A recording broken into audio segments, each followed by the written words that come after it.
प्रणाम बटे। और आज हमारा भतीजा के जन्मदिन पे पहला जन्मदिन ये तो पहले ही से वायरल बड़े इंस्टाग्राम पर आप सब देख ले बहुत सारा वीडियो।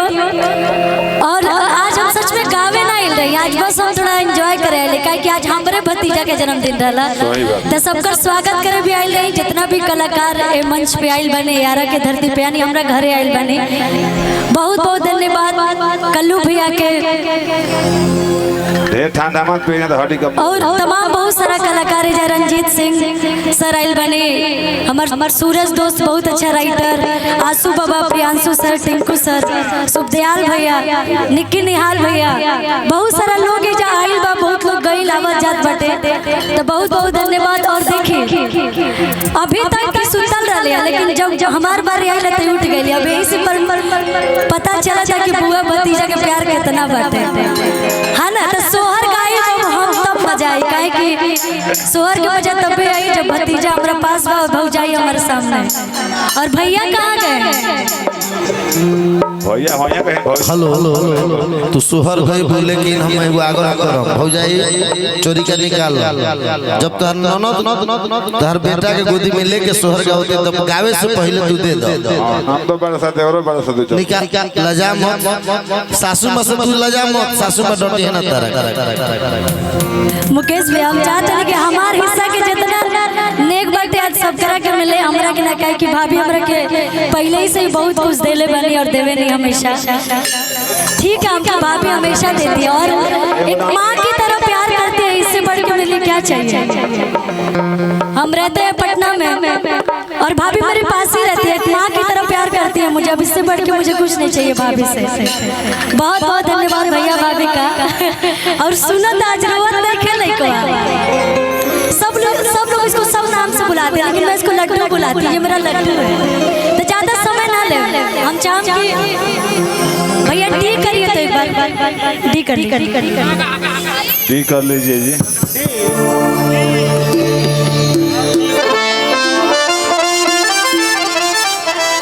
और मैक्स हॉस्पिटल के अंदर हमारे पवन भैया भी आए हैं हमारे बीच, बहुत बहुत धन्यवाद भैया का।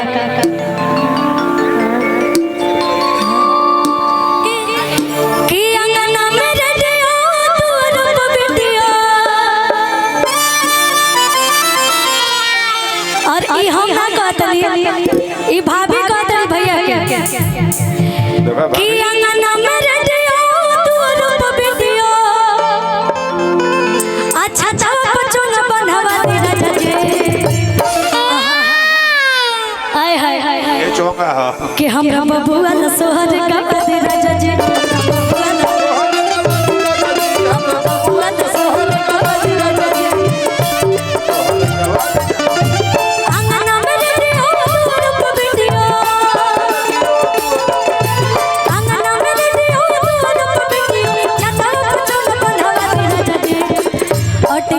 सर की तरफ से बहुत बहुत सारा प्यारा आशीर्वाद। ये हमारे सुखदयाल भैया हमें कि हम बबुआ न सोहर का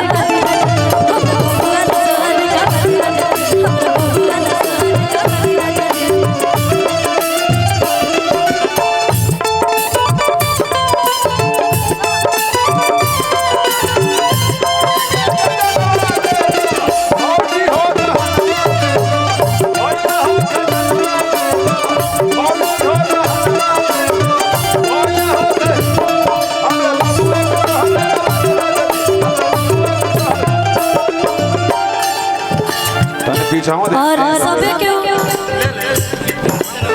पीछे के हुआ होता नहीं।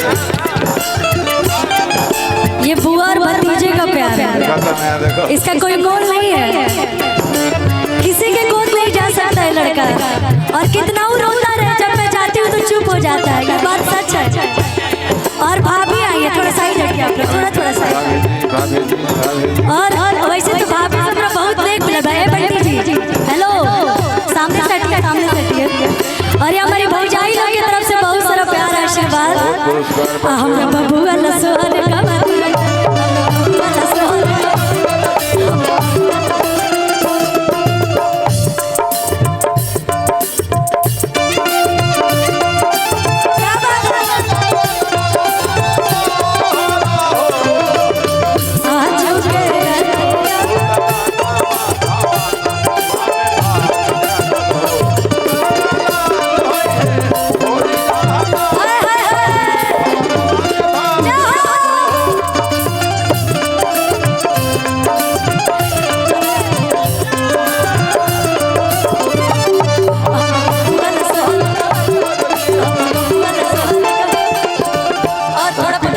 जाए सब है।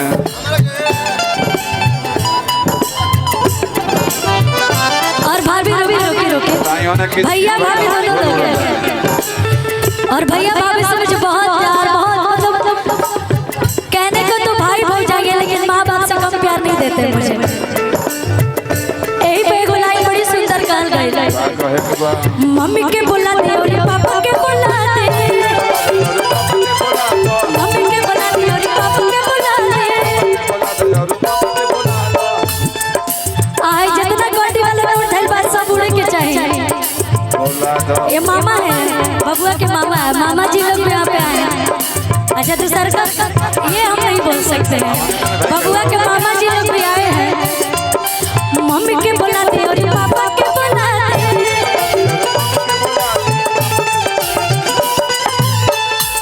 भाभी आप भी आइए, आगे आइए।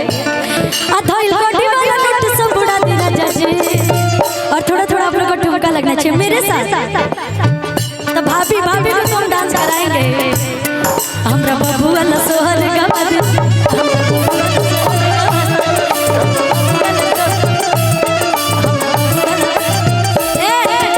बबुआ के चाचा लोग भी इधर इधर आइए। चाचा लोग की तरफ से क्या मिल रहा है मुझे? सूरज जी है, कुणाल जी है, टिंकू सर है, बुलेट जी है। तो चाचा जी लोग की तरफ से मिलना चाहिए ना।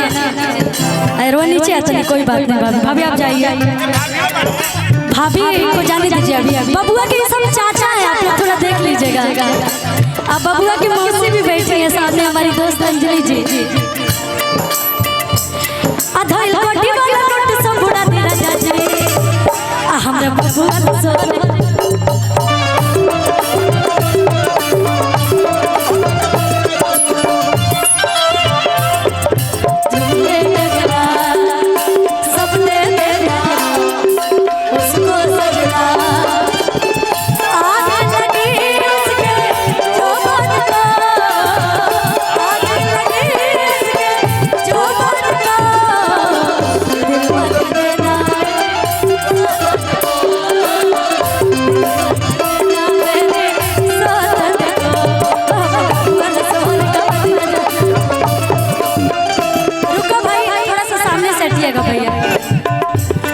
जितना चाचा लोग हैं तो सब चाचा अपन अपन चाची लेके आओ लोग जाके ले एंट्री नहीं करे।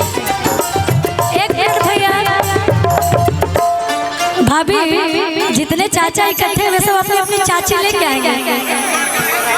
बबुआ की चाची लेके आएंगे आप लोग, सिंगल एंट्री नहीं है यहाँ पे कि चाचा के बुला दिया और चाची के बुला दिया।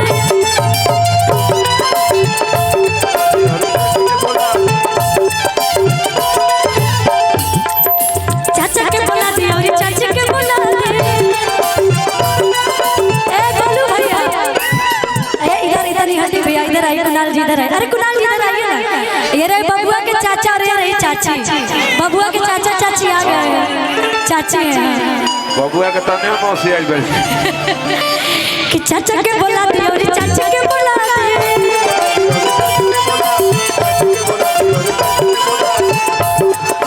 अब बबुआ के फुआ जब यही जब बड़ी कहो, अब बबुआ के फुआ के नचा दे राजा जी। हमरा बबुआ सोहर नहीं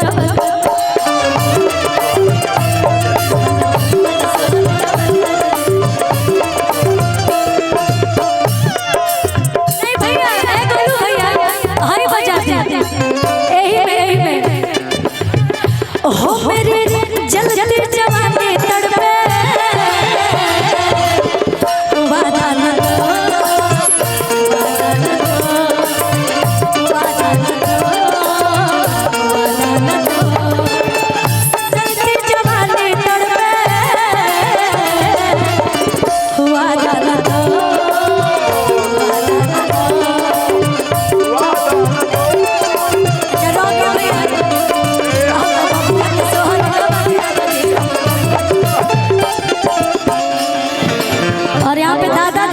लेकिन यही पर खत्म करा बहुत दिलों पर हमरा बबुआ के